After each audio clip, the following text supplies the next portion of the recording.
এই এভিকশনৰ সংক্ৰান্তত আমি আহিছোঁ আৰু আমি ইলেকশ্যনৰ যি নটিচ কৰিছে এই মানুহবিলাকৰ লগত আমি বিপে পাৰ্টি আছে বুলি যি কথা আমি দি গৈছিলোঁ ঠিক তেনেকৈ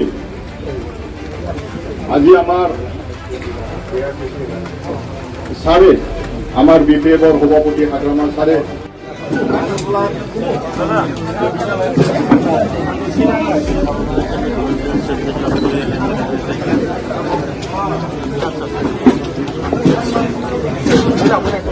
অসমীয়া কি কৈছিল আমি ষষ্ঠ ৰাখিব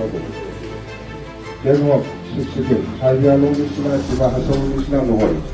ইয়াৰ গোটেই কিবাটো ৰিজাৰ্ভ হয় হাজিয়ালটো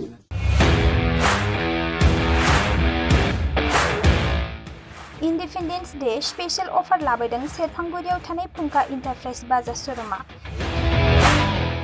बाजाज बाइक सालायनो मोजां मोनग्रा सुबुंफोरनि थाखाय गाहाम खौरां क'क्राझार जिल्लानि सेरफांगुरियाव थानाय फुंखा इन्टारप्राइज बाजाज शोरूमा होगासिनो दं 31 आगस्तसिम इन्डिपेन्डेन्स डे स्पेशल अफारनि एक्सचेन्ज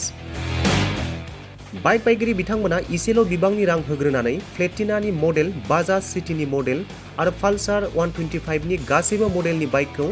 आरसि आरो इन्सुरेन्स लाफानानै 10,999 रां बेसेनावनो लवेस्ट डाउन पेमेन्ट होनानै बाइक लानो हागोन आरो 1,000 रां होग्रोनानै गोसोबायदि बाइकखौ आवग्रिनानै दोननो हागोन। सेरफांगुरि फुंखा इन्टारप्राइज बाजाज शोरूमजों लोगोसे सराइबिल फुंखा इन्टारप्राइज बाजाज शोरूमावबो